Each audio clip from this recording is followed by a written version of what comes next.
Assalamualaikum warahmatullahi taala wabarakatuh. Salam sejahtera bagi kita semua. Perkenalkan, nama saya Hamzah Ripin dari kelompok 1 Dasar-Dasar Ilmu Politik. Baiklah, di sini saya akan menjelaskan mengenai asal-usul negara. Asal mula terjadinya negara berdasarkan fakta dan teoritis. Asal mula terjadinya negara dibagi menjadi dua, yaitu secara primer atau asal mula terjadinya negara berdasarkan pendekatan teoritis, dan secara sekunder atau asal mula terjadinya negara berdasarkan pendekatan faktual. Langsung saja masuk ke yang nomor satu, yaitu secara primer. Terjadinya negara secara primer adalah bertahap, yaitu dimulai dari adanya masyarakat hukum yang paling sederhana, kemudian berevolusi ke tingkat yang lebih maju dan tidak dihubungkan dengan negara yang telah ada sebelumnya. Dengan demikian, terjadinya negara secara primer adalah membahas mengenai asal mula terjadinya negara yang pertama di dunia. Menurut G. Jelinek, terjadinya negara secara primer melalui 4 tahapan atau fase. Fase yang pertama yaitu fase suku atau persekutuan manusia. Kehidupan diawali dari sebuah keluarga, kemudian menjadi kelompok masyarakat hukum tertentu atau disebut suku, yang akhirnya berkembang menjadi lebih besar dan dipimpin oleh kepala suku yang merupakan primus inter pares. Yang kedua yaitu fase kerajaan. Pada fase ini kepala suku sebagai primus inter pares kemudian menjadi raja dengan cakupan wilayah yang lebih luas akibat fakta alamnya maupun karena penaklukan wilayah lainnya. Yang ketiga yaitu fase negara nasional. Awalnya negara nasional diperintah oleh raja yang absolut. Dengan pemerintahan yang tersentralisasi, semua rakyat dipaksa mematuhi kehendak dengan perintah raja. Hanya ada satu identitas kebangsaan, maka fase ini disebut fase nasional. Yang terakhir atau yang keempat yaitu fase demokrasi. Setelah rakyat memiliki kesadaran kebangsaan, kemudian tidak ingin diperintah oleh raja yang absolut, rakyat ingin mengendalikan pemerintahan yang memiliki pemimpin sendiri yang dianggap dapat mewujudkan aspirasi mereka, yang lebih dikenal dengan kedaulatan rakyat. Maka lahirlah negara demokrasi. Nah, yang keempat ini contohnya itu seperti negara kita yang kita kenal adalah negara demokrasi.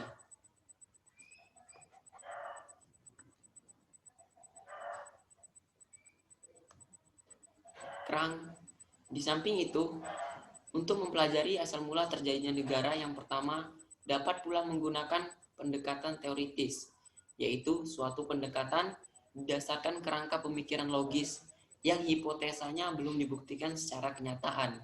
Atas dasar pendekatan tersebut, ada beberapa teori tentang asal mula terjadinya negara. Beberapa pendekatan teoritis yang pernah terjadi di suatu negara. Pendekatan teoritis yang pertama yaitu teori ketuhanan atau teokratis. Dasar pemikiran teori ini adalah suatu kepercayaan bahwa segala sesuatu yang ada atau terjadi di alam semesta ini adalah semuanya kehendak Tuhan. Demikian pula negara terjadi karena adanya kehendak Tuhan. Nah, menurut teori ketuhanan ini, jadi negara pertama kali di dunia itu terbentuk karena adanya kehendak Tuhan. Lalu pendekatan teoritis melalui teori kekuasaan, yaitu menurut teori ini negara terbentuk karena adanya kekuasaan, sedangkan kekuasaan berasal dari mereka-mereka yang paling kuat dan berkuasa, sehingga dengan demikian negara terjadi karena adanya orang yang memiliki kekuatan atau kekuasaan menaklukkan orang yang lemah. Nah, menurut teori kekuasaan ini, pendekatannya di sini yaitu negara itu terbentuk karena adanya orang-orang yang kuat yang memiliki kekuasaan dan menaklukkan orang-orang yang lemah, sehingga membentuk suatu negara yang dipimpin oleh orang-orang yang kuat. Lalu pendekatan teori menurut teori perjanjian masyarakat. Menurut teori ini negara terbentuk karena sekelompok manusia yang semula masing-masing hidup sendiri-sendiri, mengadakan perjanjian untuk membentuk organisasi yang dapat menyelenggarakan kepentingan bersama. Teori ini didasarkan pada suatu paham kehidupan manusia dipisahkan dalam dua zaman, yaitu pranegara atau zaman alamiah dan negara. Teori ini dipelopori oleh Thomas Hobbes. Jadi menurut teori perjanjian di sini adanya suatu negara itu terbentuk karena ada perjanjian masyarakat yang masing-masing hidup dahulunya itu hidup sendiri karena hal sesuatu untuk membuat kehidupan mereka lebih kompleks lagi, memiliki kehidupan yang lebih baik, maka terjadinya perjanjian manusia membentuk suatu kelompok dan membentuk suatu negara.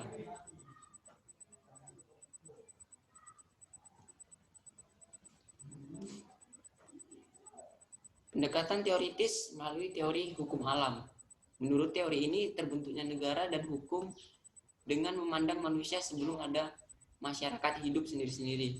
Pemikiran pada masa Plato dan Aristoteles. Jadi menurut teori hukum alam ini yang dikemukakan oleh Plato dan Aristoteles, pendekatan menurut teori hukum alam ini karena adanya keinginan manusia untuk memenuhi kebutuhan yang beraneka ragam menyebabkan mereka harus bekerja sama. Karena juga kita ketahui bahwasanya mengingat manusia dalam memenuhi kebutuhan hidupnya harus bekerja sama dengan orang lain, maka mengharuskan manusia untuk membentuk suatu kelompok atau negara. Jadi menurut Aristoteles itu hukum alam karena manusia itu tidak bisa hidup sendiri-sendiri gitu. Jadi dibentuklah kelompok, kemudian negara agar kehidupan mereka lebih baik.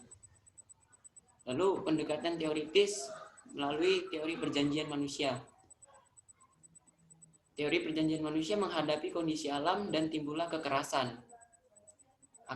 Manusia akan musnah bila ia tidak mengubah cara-caranya. Manusia pun bersatu untuk mengatasi tantangan menggunakan persatuan dalam gerak tunggal untuk kebutuhan bersama. Nah, di sini juga sama, yaitu teori perjanjian manusia, namun isinya itu mengenai jikalau manusia tidak mengubah caranya pada zaman dahulu, maka manusia itu akan punah. Jadi dibentuklah teori perjanjian manusia ini. Individu membentuk suatu kelompok membentuk negara akibat perjanjian manusia itu. Lalu kita masuki yang kedua, secara sekunder. Terjadinya negara secara sekunder membahas terjadinya negara baru yang dihubungkan dengan negara lain yang telah ada sebelumnya. Berkaitan dengan hal tersebut, maka pengakuan negara lain dalam teori sekunder merupakan unsur penting berdirinya suatu negara baru. Jadi kalau kita yang pertama itu secara primer itu asal mula terjadinya negara pertama di dunia, sedangkan ini negara yang sudah ada namun akibat suatu konflik atau apapun membentuk suatu negara, dan negara itu harus mendapat pengakuan dari negara lain untuk bisa menjadi suatu negara. Langsung saja masuk pendekatan faktualnya. Untuk mengetahui terjadinya negara baru dapat menggunakan pendekatan faktual, yaitu suatu pendekatan yang didasarkan pada kenyataan dan pengalaman sejarah yang benar-benar terjadi. Menurut kenyataan sejarah terjadinya suatu negara karena ada beberapa pendekatan. Langsung kita masuki pendekatan yang pertama, yaitu pendekatan faktual dengan penaklukan atau pendudukan, atau juga okupasi. Suatu daerah belum ada yang menguasai, kemudian diduduki oleh suatu bangsa.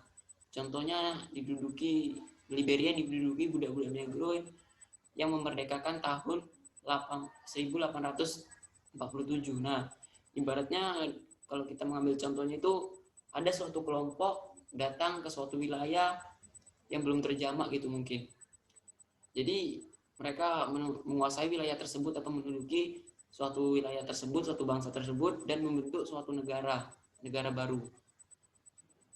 Lalu pendekatan faktual dengan pelepasan diri atau proklamasi. Suatu daerah yang semula termasuk daerah negara tertentu melepaskan diri dan menyatakan kemerdekaannya.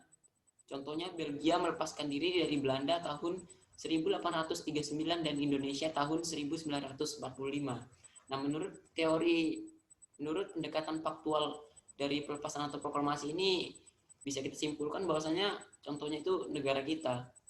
negara kita pernah dijajah oleh beberapa bangsa asing seperti Portugis, Belanda, dan yang terakhir itu Jepang. Pada saat itu kita tanggal 17 Agustus 1945 kita memerdekakan diri untuk terlepas dari penjajahan terhadap negara asing tersebut. Lalu pendekatan faktual melalui pencaplokan atau penguasaan atau aneksiati. Suatu negara berdiri di suatu wilayah yang dikuasai atau dicaplok oleh bangsa lain tanpa reaksi berarti. Contohnya negara Israel ketika dibentuk tahun 1948 banyak mencaplok daerah Palestina. Nah, kalau pendekatan faktual pembentukan negara baru pada pencaplokan atau penguasaan ini bisa kita lihat ya, bahwasanya Israel itu dulu tahun 1948 itu adalah negara yang sangat kecil. Adanya penguasaan atau pencaplokan ke wilayah Palestina hingga saat ini konflik terus terjadi, tidak ada ujungnya. Bahkan wilayah Palestina itu tinggal menyisakan jalur Gaza yang kita ketahui saat ini. Bahkan pada Google Map itu wilayah Palestina itu sudah hilang dari peredaran Google Map karena sudah banyak dikuasai sebagian besar dari pihak Israel. Lalu pendekatan faktual mengenai pelenyapan dan pembentukan negara baru. Suatu negara pecah dan lenyap, kemudian di atas wilayah itu muncul negara baru. Contohnya Jerman menjadi Jerman Barat dan Jerman Timur tahun 1945. Nah, kalau pendekatan faktual pada pelenyapan ini, satu negara akibat konflik atau apapun itu pecah menjadi dua negara baru. Itu bisa kita ketahui memang fakta bahwasanya Jerman pada saat itu tahun 1945 pecah menjadi Jerman Barat dan Jerman Timur. Lalu pendekatan faktual yang terakhir melalui fusi atau peleburan dua negara atau lebih dan membentuk suatu negara. Nah, kalau fusi ini adalah kebalikan dari pelenyapan atau pembentukan negara baru. Jadi negara Jerman Barat dan Jerman Timur yang pada saat itu pecah, lalu kemudian bersatu kembali, mengalami peleburan dari dua negara Jerman Barat dan Jerman Timur itu menjadi Jerman bersatu.